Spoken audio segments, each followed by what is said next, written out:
आचार्य कल्प पंडित टोडरमल जी द्वारा रचित मोक्ष मार्ग प्रकाशक ग्रंथ अधिकार 9वां मोक्ष मार्ग का स्वरूप। उसमें पहला भाग है कि आत्मा का हित मोक्ष ही है। हम सभी आत्मा हैं और हम सभी मोक्ष के लिए ही प्रयत्नशील है। चाहे ज्ञानी हो अज्ञानी हो, एक इंद्रिय हो दो इंद्रिय हो, जैन हो अजैन हो, सब चाहते तो मोक्ष को ही है। परंतु वे ये नहीं समझते है ना कि मोक्ष होता क्या है। वो पूर्ण सुखी होने के लिए धन, व्यापार, खान पान, पद, प्रसिद्धि, परिवार, भोग सामग्री, वो पूर्ण सुखी होने के लिए ही करते हैं, यानी वे मोक्ष ही चाहते हैं, है ना।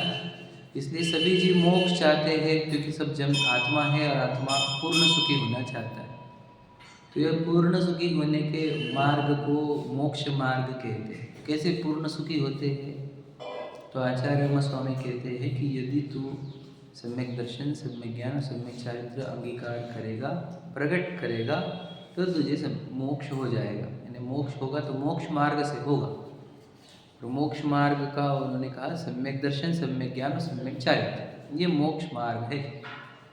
तो ये सम्यक दर्शन, सम्यक ज्ञान, सम्यक चारित्र में से हम सम्यक दर्शन की बात कर रहे हैं, क्योंकि इस जीवन में हम कुछ करें न करें, सम्यक दर्शन तो हमें करना ही करना है। ये शरीर सम्यक दर्शन के बिना नहीं छूटे, ऐसी में अविरल भावना भाता रहूँ, समझे कि नहीं। तब मुझे इस जीवन में मेरे जीवन का लक्ष्य लॉक कर दो कि इस जीवन में मैं सम्यक दर्शन प्राप्त किए बिना इस शरीर छोड़ूंगा नहीं।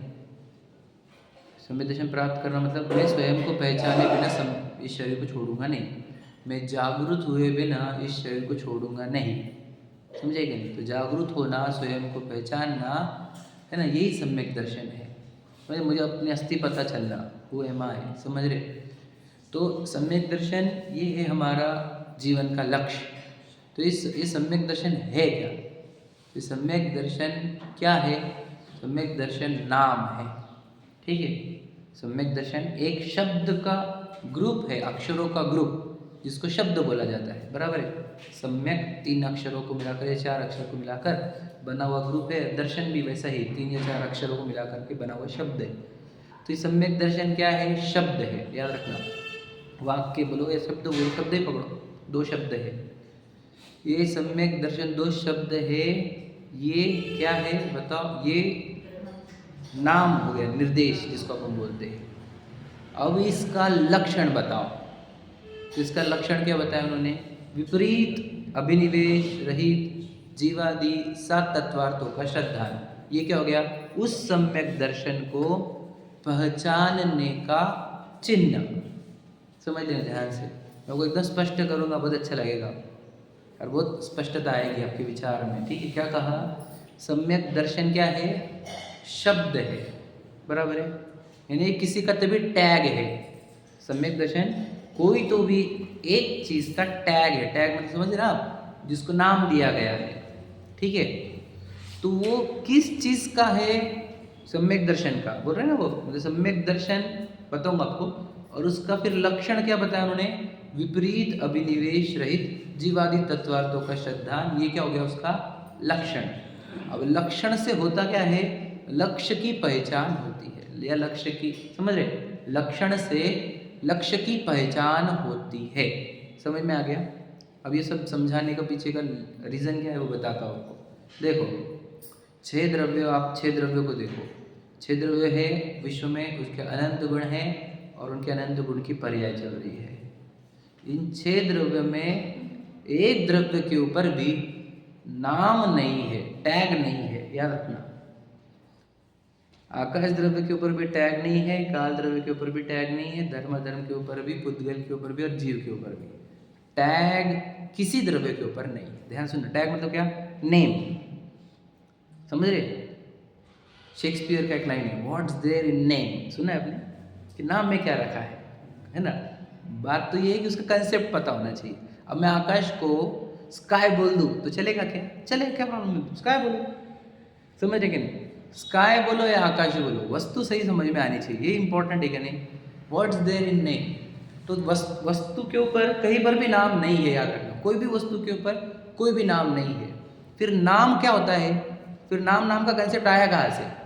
ध्यान सुनना, क्या बोलना है मुझे, मेरा इशारा समझना बहुत इंपॉर्टेंट। कि जब वस्तु के ऊपर नाम नहीं है तो फिर नाम क्यों बोले जा रहे हैं, हमारे को नाम क्यों सिखाए जा रहे हैं, बताओ, ध्यान से सुनना। तो याद रखना, नाम वस्तु के ऊपर नहीं होते हैं, वस्तु के ऊपर नाम डाले जाते हैं। समझ रहे? समझ रहे? इसको क्या बोलते हैं अपन? निक्षेपण। क्या कहा? निक्षेपण। मतलब नाम है नहीं वस्तु के ऊपर, हमने निक्षेप किया। तो ये कहाँ किया गया नाम कहाँ कर गए? उस वस्तु के ऊपर नहीं चिपकाए गए हैं। बोलो, मेरे ही भावों में, मेरे ही साइकोलॉजी में नाम लिखे जा रहे हैं। आप समझे क्या बात? समझे क्या कह रहा हूँ? मुझे वस्तु के ऊपर कहीं पर भी नाम नहीं है। तो निक्षेपण जो हो रहा है मैं कर रहा हूँ। निक्षेपण का अर्थ क्या? उन छह द्रव्य के ऊपर नाम रखे जा रहे हैं। जो छह द्रव्य की बात करो, मुझे छह द्रव्य से लेना देना नहीं। वैसे मैं तो अभी अपनी बातों पे आऊँगा, पहले मैं समझाना चाहता हूँ कि किसी का कोई नाम नहीं है। समझ रहे? तो नाम मैंने ही निक्षेपण किए हैं। अभी नाम होते क्या है ये बताता हूँ, देखो ध्यान से ना। नाम होगा, इसका अर्थ ये होता है कि कोई तो भी वस्तु होगी। समझे क्या नहीं? जब नाम है इसका अर्थ तो कोई ना कोई वस्तु होनी चाहिए। वस्तु के बिना नाम किसका? समझे क्या नहीं? बांझ के पुत्र का नाम क्या रखेंगे आप? कोई नाम ही नहीं रखा जा सकता ना। जब पुत्र ही नहीं है वहां पर तो नाम कैसे रखेंगे उसका? आप समझे क्या? तो जब भी नाम है मतलब कोई ना कोई वस्तु है। समझ रहे? तो क्या कहना है आपको कि जब सम्यक दर्शन हो या जीवादि सात तत्व हो, ध्यान सुन लेना, ये सब नाम है। नाम समझ रहे क्या नहीं? जीव क्या है? नाम। अजीव नाम है, आश्रव नाम है, बंध नाम है, संवर, निजरा, मोक्ष, ये सब नाम है। मतलब अक्षरों से बने हुए शब्द है, किसी न किसी एक वस्तु के टैग है। सही है कि नहीं? नाम है ये, मतलब क्या समझ रहे? नेम, NAME इंग्लिश वाला है ना। तो ये कोई ना कोई वस्तु के नाम है। तो वो वस्तु को पहचानने के लिए जिन अक्षरों का और शब्दों का प्रयोग किया जाता है उसको बोलते हैं नाम। तो समझ रहे ना? तो अक्षर और शब्द क्या हो गए? वस्तु के परिचायक। समझे क्या कह रहा हूं मैं? वापस समझ लेना। वस्तु के परिचय में सहायक। करेक्ट है? समझ रहे हैं क्या बोल रहा हूं मैं? अक्षर और शब्द वस्तु को परिचय करने में क्या होते हैं? सहायक होते हैं। बराबर है? नहीं तो वस्तु को आप विभाजन कर ही नहीं सकते। जैसे हम सोचो, इस बच्चे जन्म रहे और नामकरण की प्रोसीजर क्यों है बताओ? ये प्रोसीजर काहे के लिए है? सोचो, पुराने जमाने की बात करते हम, जब करोड़ इतनी नहीं थी तो नाम की जरूरत पड़ती थी क्या? हम तो बहुत पहचान के, आपको क्या पता, विवेक सागर जी जो है ना, उन घर में मोनू बोलते थे, मोन्टू या मोनू, ठीक है। उनको कोई नाम नहीं था। स्कूल में गए एडमिशन को तो वो बोला टीचर ने, तेरा नाम क्या है? तो मोन्टू बोले, वो घर का नहीं एक्चुअल वाला बोल। तो बोले वो क्या बोलूँ। तो वो क्रिकेट मैच देखने को गए थे, तो वहाँ पर एक क्रिकेटर का नाम था विवेक। तो मेरा नाम विवेक है, मतलब खुद से टैग लगाया हुआ उन्होंने खुद के ऊपर। पता है आपको? मतलब बोलना है, बहुत सारे पुराने जमाने के लोगों को नाम भी नहीं रहते थे, पता है क्या? घर में कुछ भी बोलते थे, पता है ना आपको? सोनू, मोनू, ऐसे कुछ भी नाम रहते थे, घर के नाम। तो नाम की जरूरत पड़ी क्यों? क्योंकि तुम्हारे को व्यवहार कैसे करते हैं? बिजनेस हो गया, व्यापार हो गया, विवाह हो गया, स्कूल में डालना हुआ, एडमिशन हुआ, तो इन सब चीज़ों में नाम की आवश्यकता पड़ी। आप समझ रहे क्या? अब बताओ, विशाल क्या है? नाम है। विशाल, विशाल, समझ रहे? नाम है। इस नाम की एक कोई तो भी जीव है, यहाँ पर एक मनुष्य है। समझ रहे कि नहीं समझ रहे आप? ये क्यों बताना चाहता हूँ मैं? क्योंकि हम गड़बड़ कहाँ कर रहे हैं वो समझाना है मुझे। तो विशाल क्या है बताओ? विशाल नाम की एंटिटी कोई? विशाल नाम है, विशाल नाम की एंटिटी नहीं है। नाम, वो विशाल नाम एक एंटिटी को बता रहा है। समझ रहे क्या? वैसे ही, बिल्कुल वैसे ही बताओ क्या, कि ये सात तत्व जो है, जीवादि सात तत्व, ये सब नाम है, ये सब टैग्स है। समझ रहे? और इसके पीछे एक वस्तु है। अब हमारा ज्ञान कहाँ तक है ये बताओ? हम सिर्फ टैग्स को पहचानते हैं, नाम से पहचान है हमारी। आप समझे क्या कह रहा हूं मैं? We just know the tags, we just know the alphabets and words. समझे कि नहीं? हमें शब्द का और अक्षरों का ज्ञान हुआ है। समझ रहे? अब जबकि जीव जो है वो एक क्या है? शब्द है, वो एक नाम है। जीव नाम की एक सत्ता भी होती है। उस सत्ता को याद रखना, हमें बताना क्या था, जीव नाम की सत्ता, और उस सत्ता को बताने के लिए एक शब्द बना के दिए। वो जीव पे टैग है क्या, बताओ, जीव बोल के उसको तुम आत्मा बोलो, शुद्धात्मा बोलो, जीव बोलो, चेतन बोलो, कुछ भी बोलो, उसको क्या फर्क पड़ता है, उसको फर्क पड़ता है, उसको तो कोई फर्क नहीं पड़ता। विचार करो, तो हमारे को वो जीव नाम का पदार्थ बताने के लिए जीव नाम के शब्द दिए गए, बराबर है कि नहीं। तो हमने जीव नाम के शब्द पे एक्सपर्टीज प्रारंभ करी, समझे कि नहीं, और उसके डेफिनेशंस, उसके विभिन्न नाम वगैरह जान जानकर हम उसमें एक्सपर्ट करते गए, और जीव नाम की सत्ता तक नहीं पहुंचे, ये समझाना है मुझे। मैं भी देखो आ जाऊंगा बराबर वो चैप्टर पे जहाँ पे अपन हैं, उसी मोमेंट पर मैं आऊँगा, और उसी मोमेंट पर चल रही है चर्चा। मैं समझाना ही चाहता हूँ कि जीव नाम के शब्द, उसको पहचानने के लिए, जीव नाम की वस्तु को पहचानने के लिए जीव नाम का शब्द दिया गया है। ध्यान से सुन लेना। अब जीव नाम का शब्द यानी क्या, जीव नाम की वस्तु पहचानने की थी, तो हमने बोला जीव, तो किसी को समझ में आया कि जीव कहाँ है, नहीं, तो अब क्या करना पड़ेगा, लक्षण देना पड़ेगा उसको। अब वस्तु मतलब तुझे ट्रेस क्या करना है, जीव, जीव मतलब क्या, जी हमने पहले क्या सिखाया आपको, अक्षर भी सिखाया, नाम ही सिखाया ना, 7 तत्वों के, मतलब अक्षर और शब्द सिखाए गए। अब हमने बोला क्या, जीव को खोजो, तो अब तुमने क्या करे, जीव नाम की वस्तु खोजनी है हमारे को, बराबर है। अक्षर से तुम वस्तु की ओर जाना चाहते हो, तो वस्तु को जाएंगे तो पहचानेंगे कैसे, हाउ टू रिकॉग्नाइज हिम, क्योंकि यहाँ पर बहुत सारी चीजें मिली हुई है कि नहीं। यहाँ पर स्थान भी है, यहाँ पर काल भी, काल का परिणमन भी है, यहाँ पर गति स्थिति भी है, यहाँ पे स्पर्श रस गंध वर्ण भी है, और यहाँ पर चेतना भी है या नहीं है ना भैया, इतना सब कुछ मिला हुआ है यहाँ पर। उसमें से अगर तुझे एक चाहिए तो तुझे उसका चिन्ह देना पड़ेगा, उस चिन्ह का नाम होता है लक्षण, समझे कि नहीं। उस चिन्ह का ना, जीव को, जीव नाम की वस्तु पहचानी नाम को, तो उसका लक्षण सुनो, क्या, जो जान देख रहा है सो जीव है। अब ये क्या हो गया, अब ये लक्षण हो गया। अब इस लक्षण से तुम क्या कर सकते हो, अब खोज कर सकते हो, कौन सी, किसकी, जीव जिसका नाम है ऐसी वस्तु की, समझे कि नहीं। तो लक्षण से मतलब क्या, आपको देखना होगा कि जानना देखना कहाँ हो रहा है, जो जानता देखता है। तो देखो इस शरीर के अंदर देख लो, कोई भी each and every body part, ये बाल जानते हैं क्या, नहीं, नाक, आंखें, दांत, हाथ पैर, शर्ट पैंट, कुछ भी नहीं, समझे कि नहीं। अब देखो इंद्रिया, ये आप सुन रहे कि नहीं सुन रहे, बताओ, कान से सुन रहे कि नहीं सुन रहे, आंख से देख रहे कि नहीं जो मैं बोल रहा हूँ वो, समझे कि नहीं, मेरे एक्सप्रेशन देख रहे कि नहीं देख रहे, और कानों से सुन रहे कि नहीं सुन रहे, इस बात का उत्तर दो, बताओ। हम कितने भ्रांति में हैं, हम जानने की कोशिश करो, बताओ। आपको पता है मति ज्ञान इज इक्वल टू क्या, बोलो, मति ज्ञान की परिभाषा बोलो बेटा, आपको पता है, नहीं पता, कोई बात, मति ज्ञान की परिभाषा बोलो। इंद्रिय के और मन के निमित्त से उत्पन्न हुआ ज्ञान, यही ना, सिंपल सिंपल परिभाषा। तो बताओ हमारे को कौन सा ज्ञान चल रहा है, मति ज्ञान, है ना, मति श्रुत ज्ञान वाले ना हम। तो मुझे बताओ मति श्रुत ज्ञान इंद्रियों से होगा ना,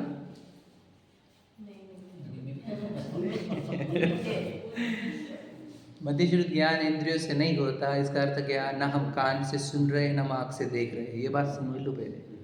ये डेफिनेशन बचपन में बाल बोध में सिखाई थी, लेकिन इसका एप्लीकेशन अभी करना है।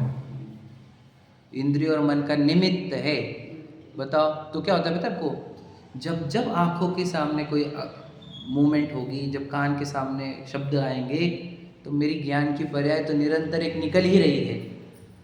तो मेरी ज्ञान की पर्याय का नाम मति ज्ञान है। क्या कह रहा हूँ मैं, समझे क्या, ज्ञान की पर्याय का नाम मति ज्ञान है ना, कि ये इंद्रियों का कोई, मुझे तो आंखों का नाम मति ज्ञान है क्या, सही बता, नहीं, इसका तो नाम क्या है, नेत्र इंद्रिय, इसका नाम श्रोत्र इंद्रिय, ये नासिका इंद्रिय, समझ रहे, जिब्बा, घ्राण, है ना, जिब्बा, और ये होल्स, तो ये तो सब इंद्रिय है। और इंद्रिय तो जानते नहीं, निमित्त है वो तो जानने में, तो जानने के कार्य जिसमें चल रहा है, और स्पष्ट नहीं है जीव यहाँ पर। सोचो ये शब्द यहाँ पर ही है, ये एक्सप्रेशन यहाँ पे, ये दीवार है ना समझ रही है ना सुन रही है, ना देख रही है ना सुन रही है, बताओ बराबर है। तो दीवारें जब देख रही नहीं सुन रही नहीं, समझ रहे क्या नहीं कह रहे, और आपके अंदर ये सब हो रहा है, आप बोल रहे हैं हमारे पास कान नाक है। हमें तो वो जो सिद्ध किया आपको डेफिनेशन में से कि कान और नाक जो है, आंखें जो है, वो इंद्रिया है, वो तो जड़ है, मिट्टी की है। देख लो तुम डेड बॉडी की, तुम्हें बताया ना दीदी ने कि यहाँ पर लगा दिया हम आंखें, तो देखेगी क्या? तो इससे सिद्ध क्या होता है? ये जानना जानना तो अखंड चल रहा है कि नहीं चल रहा है? तो जानने वाले वो जो जानन देखने वाला वही तो जीव है, वो तो वही पहचानना है हमारे को, बता उसी को पहचानना है जीव। तो हमें याद रखना, तो जीव शब्द सुनने पर, तो देखो अभी आपको जीव जो ज्ञान हो रहा है, जीव जो सिखाया जा रहा है, ये मति ज्ञान में है कि शुद्ध ज्ञान में? बताइए। मति शुद्ध में ही पूछ रहे हैं, दोनों ज्ञान ही बराबर है, पर लेकिन ज्ञान के कौन से वाले भाग में? मति ज्ञान के शुद्ध ज्ञान? हाँ, अभी हमारे को जीव का मति ज्ञान है कि शुद्ध ज्ञान है भैया? बहुत इंपॉर्टेंट क्वेश्चन है, और याद रखना इससे बहुत कुछ खुलासा होगा। हाँ हाँ, किस में? शुद्ध ज्ञान में, बराबर। बोलो, हम हमारे को जो जीव समझाया जा रहा है, सिखाया जा रहा है, वो हमारे मति ज्ञान में है कि शुद्ध ज्ञान में? हाँ, विशेष हो रहा है। समझना थोड़ा सा। क्या लगता है पुत्र, आपको क्या लग रहा है? आपको क्या लग रहा है? ना, लग रहा है ना, सही है ना? हम मति ज्ञान से समझ रहे हैं जीव को। ध्यान से सुनना, बुरा मत लगने देना। मति ज्ञान से बताए हुए चीज को वहां तक पहुंचना, वो शुद्ध ज्ञान होता है। नहीं, धारणा नहीं।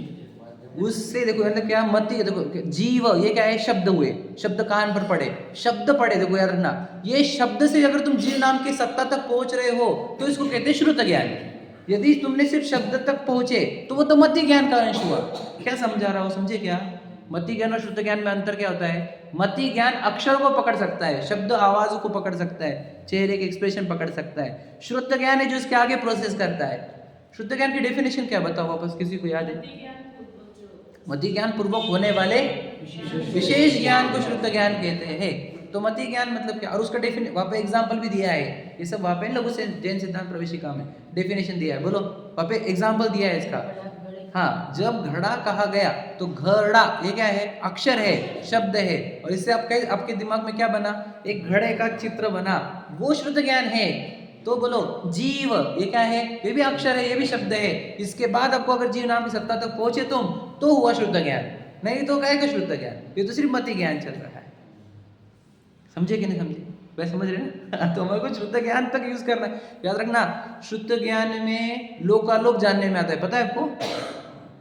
यजिनवाणी को द्वादशांग में ज्ञान, शुद्ध ज्ञान भी बोलते हैं। शुद्ध क्या बोलते हैं इसको? श्रुत, दो तो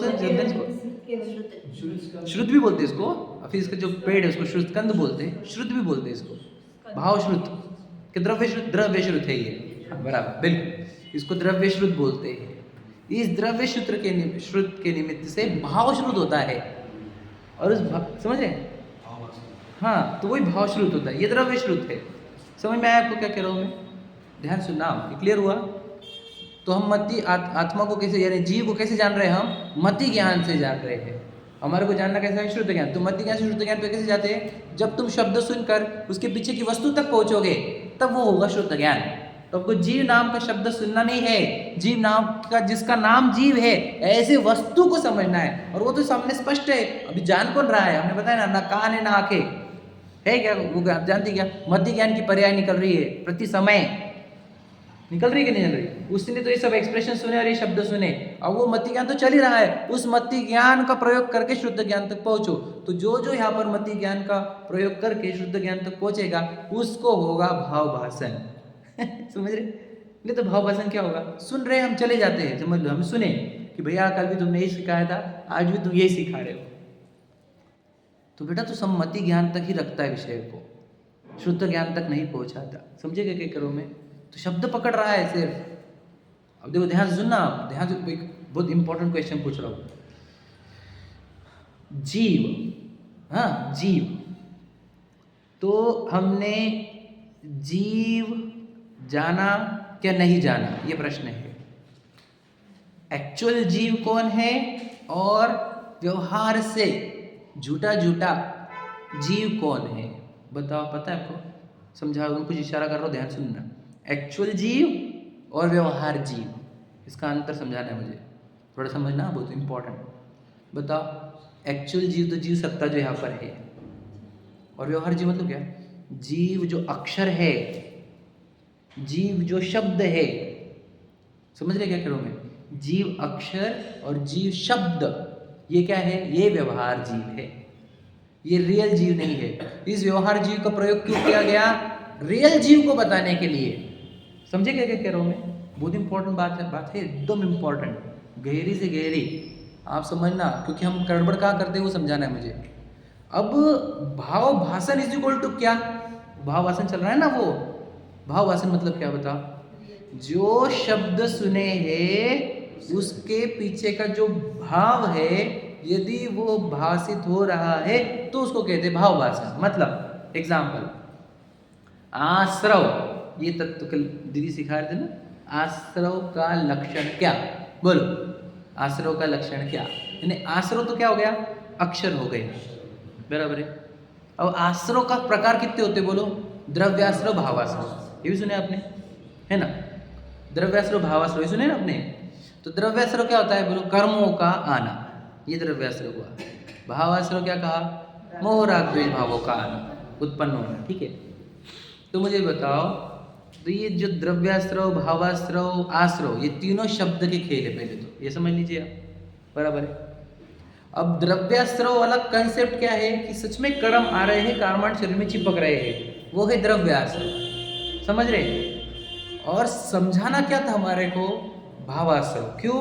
क्योंकि भावाश्रव है एक्चुअल दुख रूप भाव, और उस दुख रूप भावों की पहचान होनी चाहिए ताकि तू उन दुख रूप भावों को छोड़े। हमारे को पहचान किसकी कराने की थी? दुख रूप भावों की। दुख रूप भावों को याद रखना, तो एक्चुअल में दुख रूप भाव इधर चल रहा है, उस दुख रूप भावों का उपचार काय पे किया गया? कर्मों के आने पर, और उन कर्मों के आने की उसका भी उपचार किया गया उन अक्षरों पर। आप समझिए क्या? थोड़ा समझना, कठिन जा रहा होगा मुझे पता है तो कठिन, लेकिन समझ गए तो वारे नहीं आ रहे, पक्का बोलो। देखो, 3 चीजें बताई मैंने, ध्यान सुनना।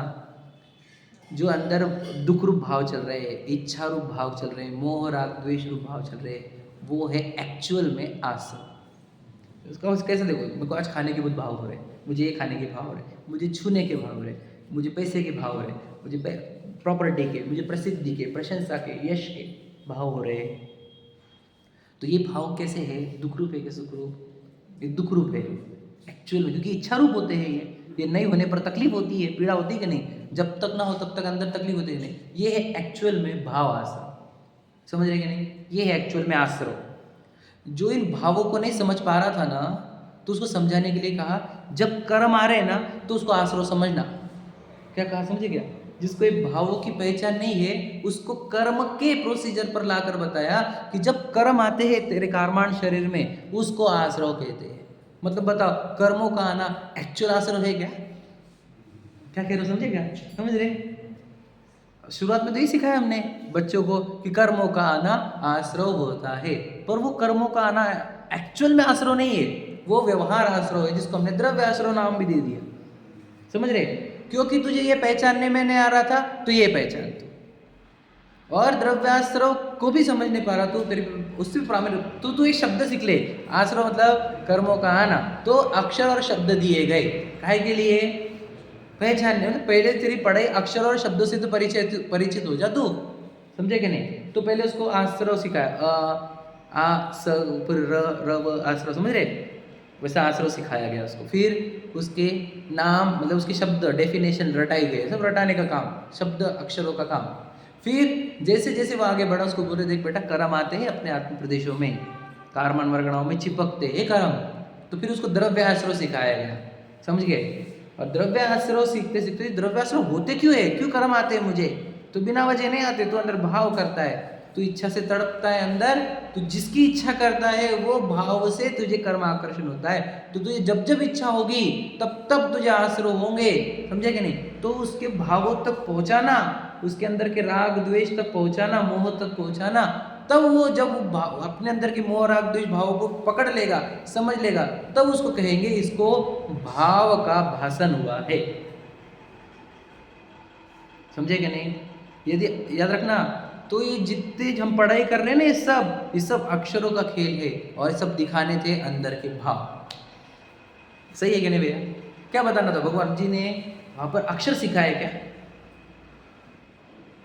अच्छा, शेर की पर्याय में सोचो तुम, वो जो उसको उपदेश दिया गया, तो उसको उपदेश अक्षरों का और शब्दों का था क्या? विचार करो आप जरा ध्यान से। और उसने अक्षर और शब्द सीखे होंगे क्या?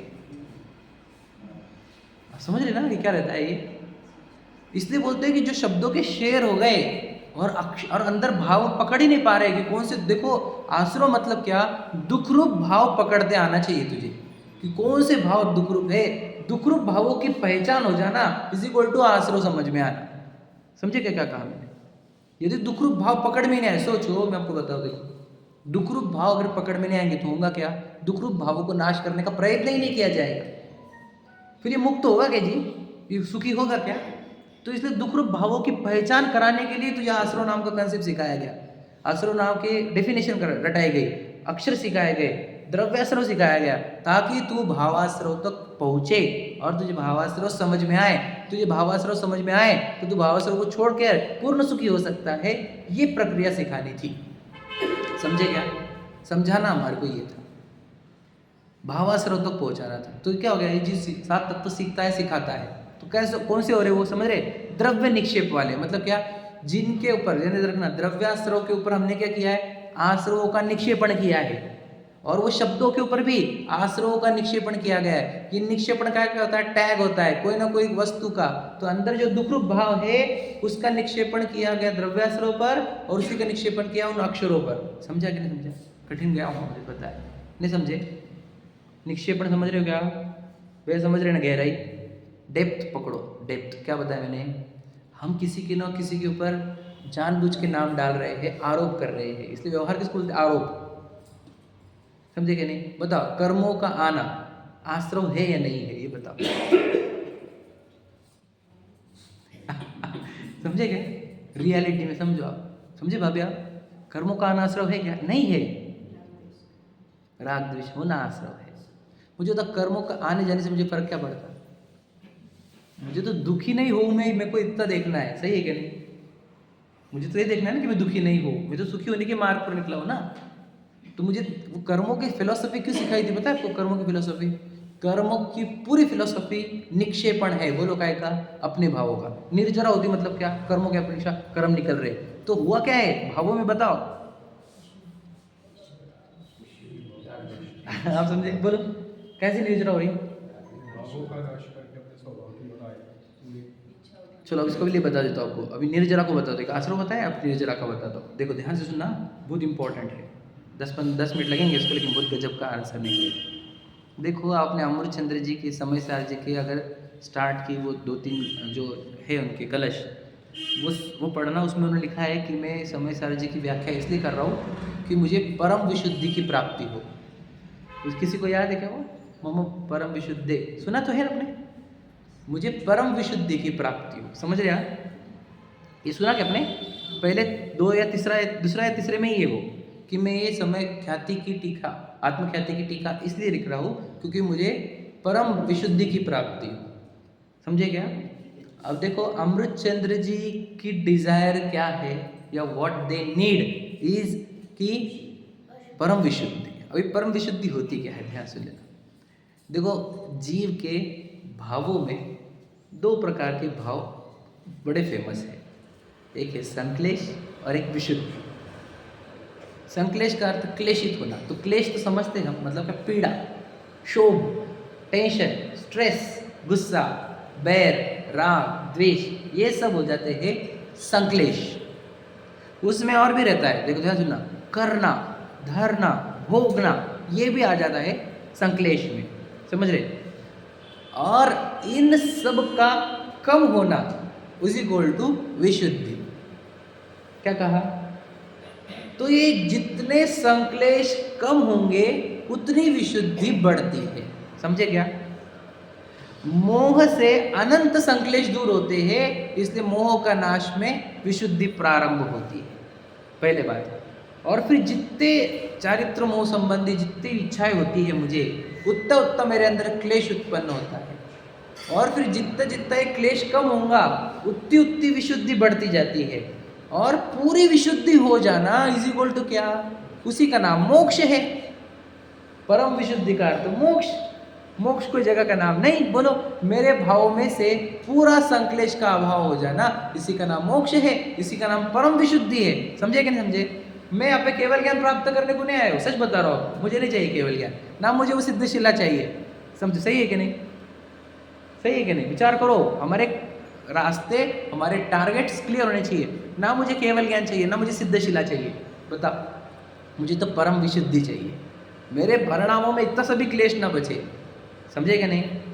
तो निर्जरा नाम का कंसेप्ट जो है वो बोलो क्या है? विशुद्धि का बढ़ते जाना वो है एक्चुअल निर्जरा, वो है एक्चुअल निर्जरा। और उसके निमित्त से कर्म निकलते जा रहे हैं, उसके ऊपर निक्षेपण किया गया है निर्जरा का, बराबर है कि नहीं? वो द्रव्य निर्जरा हो गई। कर्म निकल कैसे रहे बताओ? ऑटोमेटिक निकल रहे समझे कि नहीं समझे? ऑटोमेटिक तो निकलते नहीं कर्म, वो तो इतने बसे रहने के लिए बहुत प्रयत्नशील है। वो निकल कैसे रहे बोलो? तो मेरे अंदर विशुद्धि की जो स्पीड बढ़ रही है उससे कर्मों की निर्जरा हो रही है। तो एक्चुअल निर्जरा क्या है बताओ? एक्चुअल निर्जरा क्या है? भावों में विशुद्धि का स्पीड से बढ़ना, वो है एक्चुअल निर्जरा। और कर्मों का निकल जाना, वो है व्यवहार से निर्जरा। समझे कि भैया? और मुझे चाहिए क्या था? कर्म निकले, उससे मुझे कोई लेन देन। याद रखना, वो कर्म तो मेरे प्रदेशों से भी बाहर है, उसके रहने नहीं रहने से मुझे सुख दुख नहीं होता। मुझे तो मेरे संक्लेश भाव से दुख होता है, मेरे विशुद्ध भाव से सुख होता है। सही है कि नहीं? तो मुझे तो एक्चुअल निर्जरा को समझो आप, एक्चुअल निर्जरा को भी और एक्चुअल आश्रव को भी। एक्चुअल आश्रव क्या बताया हमने? अंदर इच्छा उत्पन्न होना, मोह राग द्वेष उत्पन्न हो जाना, वो एक्चुअल आश्रव है। और कर्मों का आना वो व्यवहार आश्रव है। समझे कि नहीं? और वो और आश्रव का अक्षर, वो तो व्यवहार का भी व्यवहार हो गया। और हमारा परिचय किससे है बताओ? हम तो द्रव्याश्रव तक भी नहीं पहुंचे अभी, तो भावाश्रव तक कैसे पहुंचेंगे हम? समझे कि नहीं? तो निर्जरा में भी हम बताओ शब्द से ही परिचित है, डेफिनेशन से ही परिचित है। समझे क्या नहीं? तो द्रव्य निर्जरा भी समझने रहेगी, कर्म निकल रहे मतलब कैसे? वो कन्वर्ट होते हैं ना, बताया ना दीदी ने, वो कन्वर्ट हो जाते हैं। अनंत अनुबंधी से प्रत्यय से जलन, ऐसे कन्वर्ट होते थे, मंद होते जाते हैं और फिर निकल जाते हैं, फल देकर निकल जाते हैं। तो निर्जरा कैसे हो रही, कैसे कन्वर्ट हो रहे हैं वो? पता आपको? उन्होंने बताया था एक बात कि वो अनंतानुबंधी वाला अप्रत्यय खंड में कन्वर्ट कैसे किया हो गया, तो उसको निर्जरा बोलते हैं ना, बताया ना, बताया था ना दीदी ने, याद है कि किसी को? समझा ना आपने? अनंतानुबंधी को खत्म करना है तो क्या करना पड़ता? खत्म नहीं किया जा सकता है, उसको कन्वर्ट करना पड़ता है अप्रत्यय खंड में। फिर वो अप्रत्यय खंड की प्रत्यय खंड में कन्वर्ट होती है, प्रत्यय खंड की अब संचलन में कन्वर्ट होकर खत्म होती है। फल तो पूरे देंगे, क्योंकि जो आ गए हैं वो फल तो देंगे, लेकिन मंद होकर देते। तो मुझे बताओ, अनंतानुबंधी मुझे फल क्यों नहीं देगा? बताओ क्यों नहीं दे रहा है मुझे अनंतानुबंधी फल? बिल्कुल सही होता है। समझो, भावों के अंदर मैंने भावों में इतनी विशुद्धि क्रिएट कर ली है कि अनंतानुबंधी मुझे फल ही नहीं दे पा रहा, उसको मुझे अब फल देने पड़ेंगे अप्रत्याख्यान रूप में। समझे क्या? मैं जब अपने अंदर हर 15 दिन में आत्मविशुद्धि कर लेता हूँ, आत्मा ध्यान कर लेता हूँ, तो मेरे अंदर इतनी विशुद्धि क्रिएट हो जाती है कि मुझे अप्रत्याख्यान भी फल नहीं दे पा रहा, तो उसको अप्रत्याख्यान बोलकर फल देना पड़ेगा मुझे। और जब मैं अंतर्मुहूर्त में आत्मा का ध्यान कर लेता हूँ, आत्म स्थिरता कर लेता हूँ, तो मेरी भावों की विशुद्धि इतनी बढ़ गई है कि अब वो मुझे प्रत्याख्यान फल नहीं दे सकता, अब मुझे संज्वलन बोलकर ही फल देना पड़ेगा उसको। तो यानी वो बताओ निर्जरा कैसी हो रही, उसका पावर कैसे कम होते जा रहा है? मेरे विशुद्धि से ही। तो वो मेरी विशुद्धि बढ़ना वही निर्जरा है। समझे कि नहीं? भावों की विशुद्धि निर्जरा है।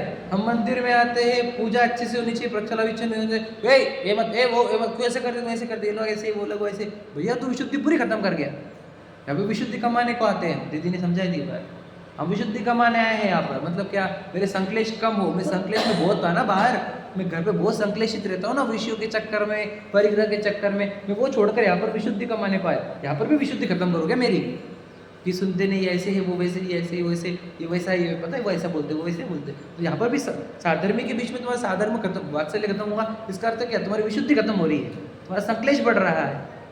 हमारे को वात्सल्य की जरूरत नहीं तुम्हारे संक्लेश बढ़ रहा है, तुम्हारी विशुद्धि घट रही है, फिर तुम्हारे एक ही टूटेगी, सब गड़बड़ हो जाएगी सब। तो यहाँ पर भी हमारे को विशुद्धि रखना है, हमारे परिणाम विशुद्ध रहे। मुझे एक बात बताई थी सचिन जी ने, बोले तो बहुत अच्छी बात, मतलब मैं ये विशुद्धि का विचार कर रहा था तो मुझे उनकी लाइन याद आ गई कि उन्होंने मुझे एक लाइन बोली थी। क्या बोले? वो काम करना जिससे अपनी विशुद्धि खत्म ना हो।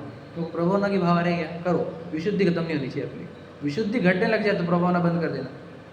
वो लाइन ऐसे बैठ गए अंदर, अभी विचार करते करते अब उसका वैल्यू समझ में आई कि यार विशुद्धि को मेरे को बढ़ाना है। मेरे विशुद्धि में अगर मेरी प्रभावना अड़ रही है तो मैं प्रभावना भी छोड़ दूंगा। याद रखना मेरी बात, क्या बोल रहा हूँ मैं प्रभावना भी इसलिए करता हूँ क्योंकि मेरी विशुद्धि बढ़े। याद रखना मेरी बात, बहुत इंपॉर्टेंट बात है, बहुत गजब की बात है। मेरा ऑब्जेक्टिव क्या है, पर मेरी विशुद्धि, भावों की विशुद्धि। तो भगवान जी के पास क्यों आए हम? क्योंकि आप परम विशुद्ध हो। समझ रहे? भगवान जी किस बात से पवित्र है? शरीर की सुंदरता से थोड़ी पवित्र है। बताओ, परम विशुद्ध दशा आपने प्रकट कर लिया और मुझे परम विशुद्धि चाहिए। मम परम विशुद्धि, समझे कि नहीं? शुद्ध चिन्मात्र मूर्ति है ना, वो मुझे लाइन ही याद नहीं आ रही, लेकिन बताना चाह, वो छंद याद आ गया कि अमृत चंद्र जी क्या चाह रहे हैं? मम परम विशुद्धि। तो मुझे भी आपको ये बोलना है कि मुझे परम विशुद्धि चाहिए। तो ये परम विशुद्धि का नाम ही संवर है, निर्जरा है। इस पर परम विशुद्धि का नाम मोक्ष है, और विशुद्धि की वृद्धि जो है वो निर्जरा है, विशुद्धि की उत्पत्ति वो संवर है। तो समझे क्या? अंदर के विशुद्धि उत्पन्न होने को संवर नाम दिया गया, या फिर उसको बोला गया कि कर्मों का आना रुका। समझे क्या नहीं? अंदर क्या हुआ था? विशुद्धि की उत्पत्ति हुई थी, बराबर है? तो क्या बोला गया? कर्मों का आना रुकना सो संवर है। वो एक्चुअल संवर है क्या? नहीं, एक्चुअल संवर ये है विशुद्धि की उत्पत्ति। फिर कर्म निकलते जा रहे हैं, क्या हुआ? विशुद्धि बढ़ रही है। विशुद्धि की वृद्धि सो भाव निर्जरा है, वो एक्चुअल निर्जरा है, और उसके निमित्त से कर्म निकलते जा रहे हैं, वो द्रव्य निर्जरा है। और मोक्ष क्या है बताओ? परम विशुद्धि, जिस विशुद्धि में जीरो संक्लेश होता है। आपको सुना तो होगा 10वें गुण स्थान, क्या बोलते? सूक्ष्म संप्राय। मतलब क्या? वहां पर एक संक्लेश है कि नहीं है? सूक्ष्म संक्लेश जो बुद्धि में भी नहीं आया, ऐसा भी संक्लेश है वहां पर। तो इसलिए 10वें गुण स्थान को बताओ, हम वीतरागी नहीं बोलते 12वें को। तो जहां परम विशुद्ध हुए 12वें गुण स्थान में, समय भी लगता नहीं, बहुत कम समय में तो केवल ज्ञान है तुम्हारे को। तो परम विशुद्धि, समझ रहे? क्यों जंगलों में जा रहे बताओ? क्यों पहाड़ों पर जाकर बैठे बताओ? इसका उत्तर क्या है बताओ? परम विशुद्धि। परम विशुद्धि के प्राप्ति अर्थ निकले हैं, बताओ? क्यों भगवान महावीर, क्यों 24 तीर्थंकर, क्यों वन पर्वत पर जाकर मतलब दीक्षा क्यों ली? क्यों राजा महाराजा का वो छोड़ा उन्होंने? वो समझ रहे? राजपाट क्यों छोड़ा? घर गाड़ी बंगले क्यों छोड़े? पत्नी बच्चे क्यों छोड़े? विचार करो। परम विशुद्धि के अर्थ, हम यहाँ पे मंदिर में गए तो विशुद्धि बढ़ती जाए हमारी, प्रतिदिन दिन प्रतिदिन आनंद बढ़ता जाए हमारा, हमारे संक्लेश घटते जाए। तो याद रखना, धर्म बढ़ना इज इक्वल टू क्या? विशुद्धि बढ़ना। ये मत कहना कि खाते नहीं, हम ये खाते नहीं, खाते नहीं, खाते चिड़चिड़ करते रहते, वो धर्म नहीं बढ़ रहा। फिर तुम इतना सिखा रहे, तुम दूसरों से क्लेश कर रहे, तुम नहीं सिखाओगे, मैं सिखाऊंगा, ये वाला, ये क्यों सिखा रहे हो? तो ये सब संक्लेश वाले परिणाम ही है। जहाँ हमारे संक्लेश बढ़े वो काम छोड़ दो, विशुद्धि बढ़ाने के लिए आया हूँ मैं। तो विशुद्धि कहाँ दिखेगी? चेहरे पे दिखेगी, हमारे बोलने में दिखेगी, हमारे जीवन में दिखेगी। हम कोई बात से चिंतित नहीं है, भयभीत नहीं है, डिमांड में नहीं है, तो हमारी विशुद्धि बढ़ती जाती है। मेरे अंदर एक चिंता आई, याद रखना, इधर संक्लेश स्टार्ट होता है, इधर विशुद्धि घटती है। कोई बोले ना, देखो दीदी ने उस दिन कि तुम सामायिक कर रहे, ध्यान कर रहे, और एक आधे व्यक्ति को देख लिया आँख खोल के, तो पूरे रख दिया गई, तो विशुद्धि घट जाती है। वैसे ही सेम टू सेम मोबाइल से भी होता है। मैंने बताया था ना आपको, विशुद्धि घटाने का इंस्टेंट फॉर्मूला मोबाइल है। समझे? सच बता रहे हम आपको। इसलिए आप पहले ये समझो, मेरे जीवन में विशुद्धि बढ़ाने वाले कौन हैं और संक्लेश बढ़ाने वाले कौन हैं। याद रखना, हम अपने आप को चेतना स्वरूप नहीं स्वीकार देना, इसलिए हमारे को संक्लेश और विशुद्धि से लेना नहीं है। काय से लेना देना है? धन और निर्धन से। मोही जीव ये देखता है कि मैं धनवान हो रहा हूँ कि निर्धन, वो पूरा प्रयत्न करता है कि मैं निर्धन ना हो, मैं धनवान हो। मोही का ध्यान धन निर्धन पर है, और ज्ञानी का ध्यान संक्लेश विशुद्धि पर है। क्या ज्ञानी बोलते हैं कि धन गया और विशुद्धि बढ़ रही है तो भी चलेगा। समझेगा नहीं? और अज्ञानी क्या बोलता है कि विशुद्धि गई तो भी चलेगा, धन होना चाहिए। बताओ सही है कि नहीं? ये सब डेफिनेशन याद रखना, परफेक्ट डेफिनेशन से। क्या समझे भैया? ज्ञानी और अज्ञानी की डेफिनेशन। अज्ञानी बताओ, धन के लिए विशुद्धि का घात करता है, और ज्ञानी विशुद्धि के लिए धन का भी घात कर देता है। वो दान देता है काहे के लिए बताओ? दान का क्या उद्देश्य है बताओ? विशुद्धि। काहे से विशुद्धि होती? दान से विशुद्धि होती किसकी? मेरी के दूसरे वाली की? बताओ। दान का हमारे को आज तक पता ही नहीं। दान काहे के लिए दिया जाता है? दूसरों के उपकार के लिए कि स्वयं के उपकार के लिए? पता है ना, स्वपर अनुग्रहार्थ दानम, दोनों का जिसमें उपकार होता दान। तो मेरा क्या उपकार हुआ देने से? बोलो। विशुद्धि बढ़ी है, मेरा संकलेश घटा है, मेरा पैसा वाला वो भाव कम हुआ है। तो मैं खुद को विशुद्धि का दान देता हूँ। जब भी दान देता हूँ तो मैं किसी और का उपकार करने नहीं निकला हूँ, मैं मेरी विशुद्धि बढ़ा रहा हूँ। दान स्वयं की विशुद्धि बढ़ाने के लिए होता है। बताओ, किसी को किसी और के लिए नहीं। हमारी दृष्टि जब पर के ऊपर हो जाती है तो हम गड़बड़ हो जाती है, हम विशुद्धि घट जाती है, संकलेश हो जाता है हमारे को। तो मुझे बताओ, ज्ञानी जन धन देकर भी विशुद्धि बढ़ा रहे हैं। इससे सिद्ध होता है कि ज्ञानी की पूरी दृष्टि विशुद्धि बढ़ाने में होती है, समझेगा? अज्ञानी की धन बढ़ाने में। सोचो, अज्ञानी जीव धन के लिए धर्म को भी यूज कर लेते, सही है कि नहीं? उनको धन इतना रहता है जो विशुद्धि के स्थान को भी अविशुद्ध संकलेश वाले बनाने तुले है कि नहीं? और ज्ञानी जन बताओ, वो धन की जगह पर भी विशुद्धि बढ़ा देते हैं। याद रखना, इसलिए मैंने रविंद्र जी की लाइन सुनी थी, करोड़ों का नुकसान हो रहा हो, होने देना, भाव मत बिगाड़ना। एक भाव बिगड़ना करोड़ों के नुकसान से भी ज़्यादा महंगा है। याद रखना, मैं आपको सिर्फ बता रहा हूँ, ये मतलब मैं खुद भी गलती करता था, या अभी भी कर लेता हूँ, लेकिन आपको सिखाना चाहता हूँ ये बात कि अगर 100 रुपये का नुकसान 200 का, 500 का, 1000 का, लाख का, होने देना, बिल्कुल होने देना। भाव को मत बिगाड़, क्योंकि संकलेश एक बार क्रिएट हुआ, उससे जितने कर्म का आकर्षण, जितने गति का बंधन, वो क्या क्या डेंजर लाएगा। और जो जाना है वो तो जाना ही है, वो तो तुम रोक भी नहीं सकते। फिर संकलेश क्यों? तो यदि संकलेश हो गया और तत्व ज्ञान आपके पास है, संकलेश हो गया और तत्व ज्ञान, आप तुरंत संकलेश दूर कर सकते हो। आप विचार करके कि ये जाना था, ये जाना था, ये विचार करते ही आपके अंदर जो विशुद्ध परिणाम आएंगे, याद रखना। तो अपने आप को बिल्कुल संकलेशित नहीं होने देना, ये है, बोलो क्या? यही अहिंसा परम धर्म है। बताओ, अहिंसा परम धर्म मतलब क्या? अपने आत्मा को संकलेश परिणामों से हिंसा नहीं करना, यही अहिंसा परम धर्म है। और अपनी आत्मा को बताओ संकलेश भावों से दुखाना। तो धन हो रहा है तो धर्म होगा कि नहीं? धन से धर्म होता कि नहीं होता? समझ रहे? धन को धर्म से विरुद्ध क्यों कहा गया? बताओ बता, क्या प्रॉब्लम है तुम्हारे को धन से? क्योंकि तू धन के लिए अपने परिणामों का विशुद्धि का घात करता है, इसलिए हमारे को धन से एलर्जी है। तुझे जो धन बिना विशुद्धता घटाए हुए मिला, उसके हमारे को कोई प्रॉब्लम नहीं। क्या कहा? क्या वजह समझाते? मैंने क्या बोले? चक्रवर्ती तो नहीं रखते क्या, वो नित्य रखते क्या? उनके विशुद्धि घटा कर नहीं आए वाले है। तू ये मत बोल। पहले भी तो अमीर लोग रहते थे, राजा महाराजा रहते थे, तीर्थंकर वगैरह, वो सब समझ महापुरुष बेटा, उनके ना, उनको दिन रात मेहनत करके और है ना भावों को बिगाड़ के, खोटे भावों को कर करके आया हुआ नहीं उनका धन। उनको पूर्व पुण्य ने ला के दी वाला है, बिना विशुद्धि घटे। उनके तो विशुद्धि ने लाया हुआ उनको धन। बताओ सही है कि नहीं? पूर्व की विशुद्धि ने पुण्य कर्म का संचय किया और उस विशुद्ध ने धन लाया हुआ उनका, और आज भी वो विशुद्ध रह रहे हैं। इसलिए बोलते ना, धन के काल में धर्म करने वाला जीव है स्पेशल। समझे ना भैया? तो विशुद्धि घटे हमारी तो क्या लाभ हुआ बताओ?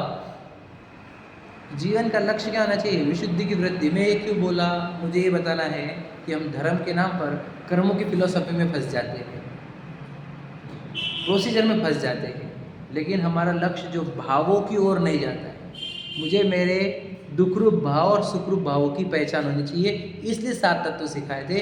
तो 7 तत्व क्या है बताओ? उसमें एक स्व तत्व और पर तत्व दिखाया जाएगा जीव अजीव में, और दूसरा दुखरूप भाव और सुखरूप भाव। बस इतना तो है 7 तत्व। और क्या?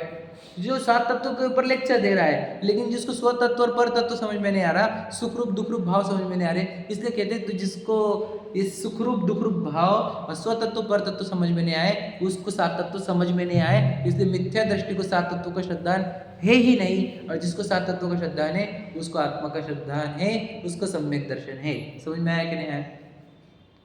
क्लियर हुआ क्या नहीं? क्या बोल रहा हूँ मैं? तो हमको क्या करना है? 7 तत्व सीखने सिखाने हैं क्या? और फिर और याद रखना, और इम्पोर्टेंट बात, जाते जाते एकदम इम्पोर्टेंट बात बोल देता हूँ कि याद रखना, फिर हम गुण स्थान भी सीखने, हमको कर्म की प्रक्रिया भी सीखनी है, हमको प्रतिमाएँ भी सीखनी है, हमको ये भैया तुझे सिलेबस सिर्फ 7 तत्वों का है यार, 7 तत्व नहीं। तुम बोलोगे नहीं मुझे आगे का कौन सीखेगा, फिर आगे का तू समझा नहीं, ये स्टेप हुए बिना आगे नहीं जाना है तुझे। तो मुझे तो सिंपल बात सोचो, मुझे दीक्षा लेने की तो 7 तत्व क्लियर है तेरे नहीं है तो मत ले आगे।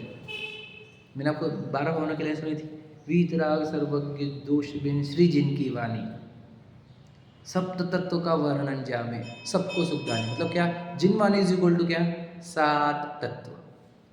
तत्व का सूत्र में क्या सिखाया गया, 7 तत्व। समय साजी में क्या सिखाया गया, 7 तत्व। आप समझ रहे, तो आपका सिलेबस सिर्फ 7 तत्वों का है। मतलब क्या, आपको स्व तत्व और पर तत्व समझ में आने चाहिए और दुख रूप सुख रूप भाव समझ में आने चाहिए। अगर आपको ये समझ में नहीं आ रहे तो यही चैप्टर करते रहो, यही चैप्टर करते रहो, आगे मत बढ़ो। आगे बढ़ने की ओर तुम शब्द बढ़ा रहे हो, भावों को तो पहचान ही नहीं पा रहे हो। भावों की पहचान कराना इज इक्वल टू भाव भाषण।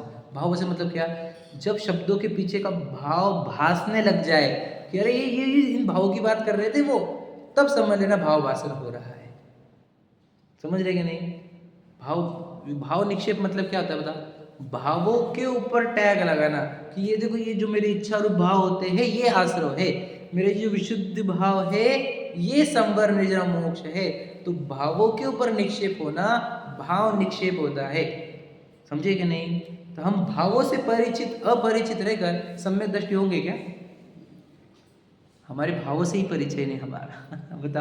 मतलब सोचो, अब ये क्या दिख रहा है आपको, इंद्रिया है कि नहीं। पता है कोई इंद्रिया है, विशाल नाम का नहीं कोई चीज़। देखो ये 4 इंद्रिया तो यहाँ पर ही है, इसी है ना। और ये जो दिख रहा है वो भी इंद्रिया है, स्पर्शन इंद्रिया। तो इंद्रिया तो जानती नहीं, तो जिन्वा नहीं कहती, बता नहीं कहती। हमारे जय जिनेन्द्र शब्द क्या है, इंद्रियों के जीतना। इंद्रियों के जीतना मतलब क्या, बता। इंद्रिया मैं नहीं हूँ पहला, और इंद्रियों से मुझे ज्ञान होता नहीं। तो यहाँ पे बैठा हुआ जो जीव है वही समझ में नहीं आ रहा, और ये इंद्रिया वाला अजीव समझ में नहीं आ रहा, समझ लेना। तो जब तक मुझे इंद्रिय वाला शरीर अजीव न समझे और इसके भीतर जानने वाला मति ज्ञान वाला शुद्ध ज्ञान वाला जीव समझ में ना आए, आगे के चैप्टर मत पढ़ो तुम, समझे ना। इसका ही दिन भर रटो, इसी को ही घोटाओ, इसी को ही समझो, और फिर मेरे दुख रूप सुख रूप भाव की पहचान हुई कि नहीं हुई। तो दिन भर तुझे अच्छा लगा क्या वहाँ पे दुकान पे व्यापार में, अच्छा लगा, फिर सुबह आया क्यों यहाँ पर। तुझे अगर अच्छा लगा था वहाँ पे, यहाँ पर आता क्यों है। तो यहाँ पे दूसरे कोई इंटेंशन से आएगा, तुझे वहाँ पर अच्छा नहीं लगा, दुख हुआ होगा, तभी तो आया यहाँ पर। और यहाँ पे अच्छा लगता है, ये बोलता भी है ना, तो सिद्ध होता है ना कि यहाँ पे संकलेश है, यहाँ पे विशुद्धि है कि नहीं। तो हम काहे के लिए आए, पूजा करने के लिए आए कि नहीं घर मंदिर जी में, नहीं आए। तो याद रखना, तुमने ड्रेस, किसी का ड्रेस देख लिया, किसी की साड़ी देखी, किसी की चेहरा देखा, किसी का ये देखा, तुमने विशुद्धि घटाई है आपने। किसी को 20पंथी देखा, किसी को 13पंथी देखा, विशुद्धि घटा ली तुमने यहाँ पर, समझे कि नहीं, है कि नहीं। विचार करो, मैं विशुद्धि कमाने को आया था यहाँ पे, विशुद्धि ही कमाऊंगा। मेरे भावों में विशुद्धि रहेगी तो सब लोग धर्म से जुड़ेंगे।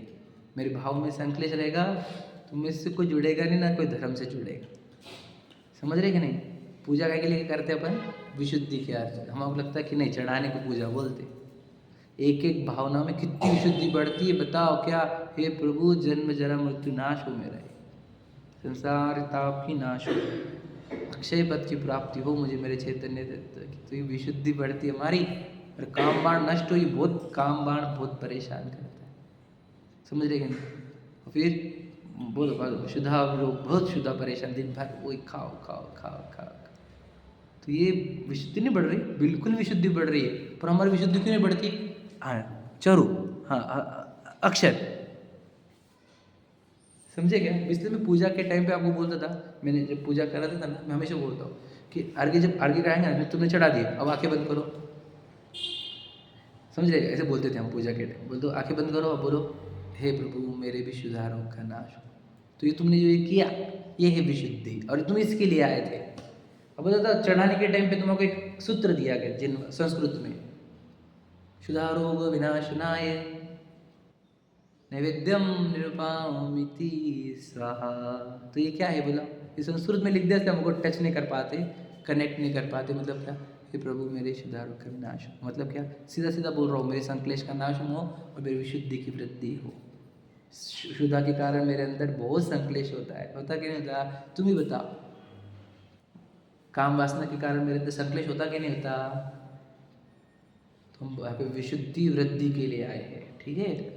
और क्या हम मोक्ष चाहते कि निर्वाण, बताओ। निर्वाण भी बोला जाता है मोक्ष को। निर्वाण का अर्थ क्या बताया था मैंने, बोलो क्या अर्थ है निर्वाण, मतलब बताया था ना मैंने अक्षर का अर्थ। निर्वाण शब्द का अर्थ बताया, भूल गए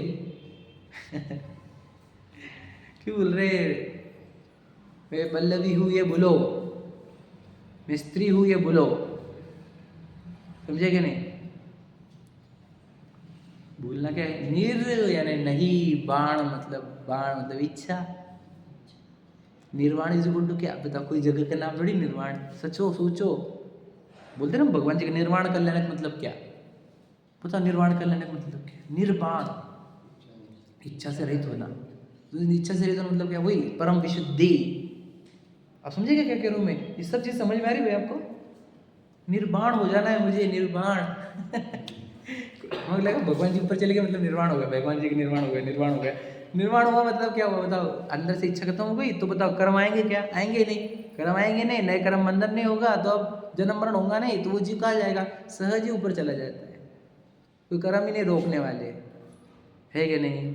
आप समझ रहे क्या, मुझे बनना क्या है बताओ, निर्वाण रूप होना है, विशुद्धि की वृद्धि होनी चाहिए। मुझे बताओ मेरे अंदर अब आपको लिस्ट बनानी है, मैं कब कब संक्लेशित होता हूँ भैया, और आप इसके ऊपर टिक करते चले गए ना, दूर नहीं है।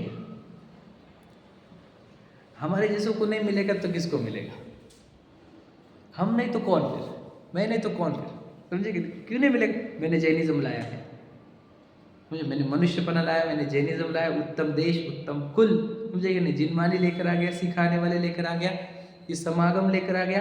मुझे नहीं तो फिर किसको, मुझे ही। मैं बहुत नज़दीक हुआ, मुझे पता है अब बचा क्या मेरे पार्ट में, मेरे संकलेश के एरिया ढूंढ लो और उसको टिक करते चलो। प्रसिद्धि का संकलेश खत्म करो, प्रसिद्ध पद का संकलेश खत्म करो, पत्नी बच्चों का संकलेश कम करो, बच्चों का संकलेश कम करो, खान पान का संकलेश, हो गया विशुद्धि, विशुद्धि फिर आनंद ही आनंद है। कैसे करते, पत्नी बच्चे मेरे नहीं, शरीर मेरा नहीं, गाँव मेरा नहीं, ये सब संयोग है जिनका योग होने वाला, बस हो गए। आप इतने विशुद्धि बढ़ेगी आपके जीवन में, और फिर वही धर्म है, और उसी के लिए आए हैं हम, समझे कि नहीं। स्वाध्याय क्योंकि हर चीज़ आप समझो विशुद्धि के लिए ही होता है सब। अगर तुम स्वाध्याय पढ़ के भी अकड़ रखते हो समथिंग, समझे कि नहीं, सिखा सिखा के अकड़ बन रही है, तो वो विशुद्धि में नहीं, तू संकलेश में मर रहा है ना। वात्सल्य नहीं होता तो जाकर लोगों से, तो संकलेश में ही मर रहा है, समझे कि नहीं। विचार को मुझे बताना ये है कि जिनवानी पढ़ के भी अगर हम दूसरों को टोकते ही चाहिए, देखो कैसे लोग वो, कैसे लोग निंदा करते हम बैठ के किसी की, तो ये तो तू स्वाध्याय का गुण आया नहीं तुझे, तुझे तो सब जीव दिखने चाहिए, शरीर के पीछे तो सब परमात्मा है, काहे को निंदा करता है किसी की, समझे कि नहीं। तो ऐसे संकलेश नहीं बढ़े, हमारा विशुद्धि बढ़े, और हम भावों को पहचाने अपने, उसको भाववासन बोलते हैं, है ना। तो मेरे को आना मंदिर में, हम का ध्यान रखते हैं कि मेरे बॉडी एक्टिविटी बराबर करेंगे नहीं, हाथ जोड़े के नहीं, 3 प्रदक्षिणा ली के नहीं, वो लिया के नहीं, गंधोदक, इधर ही ध्यान रहता है। और किधर ध्यान नहीं रहता, तो डोडोमल जी ने दिया है चिन्ह कि अज्ञानी का पूरा ध्यान शरीर की क्रिया के ऊपर रखता है, अब भावों में क्या हो रहा है कुछ पता नहीं। जैसे उपवास के दिन ये ध्यान रखता है कि मैं कुछ भी नहीं खाऊँ, और बताओ कहाँ ध्यान में रहता है, संकलेश विशुद्धि पर ध्यान नहीं रहता, संकलेश वृद्ध होते रहता है उपवास में।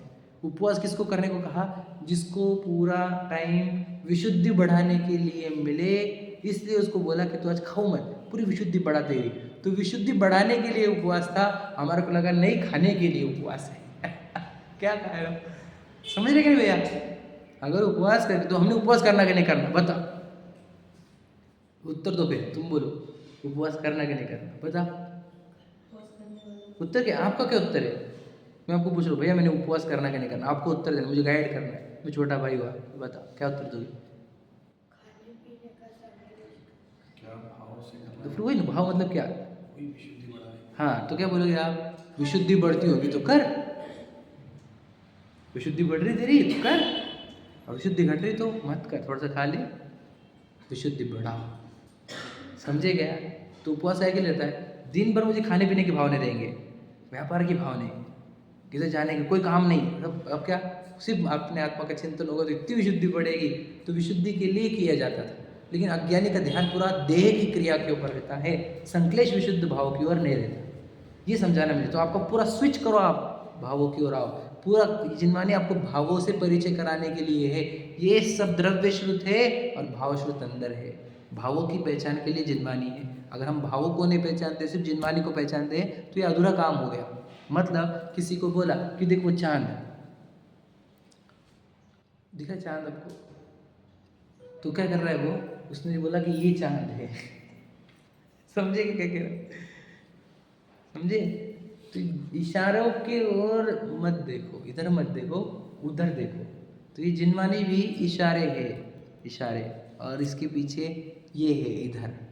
जीव भी इधर है, अजीव भी समझो, आश्रवबंध समझो, संबंध मोक्ष इधर वाले नहीं, इधर वालों से इधर वाले आना है। समझ में आ गया? चलो, सहजानंद।